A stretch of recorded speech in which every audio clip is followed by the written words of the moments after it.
Сәлем құрметті көрермендер, бүгін сіздермен мен Сапаров Нәділ.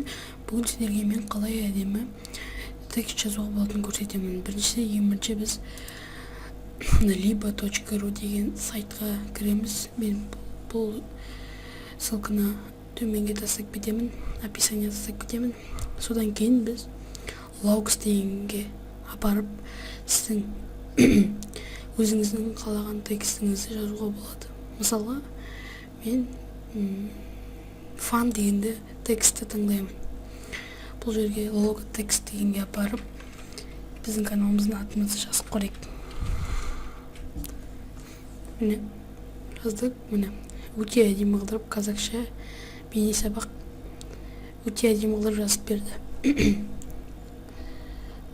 Жазып болғаннан кейін біз create logo деген батырманды басып, бұл жерден download дегенді басамыз.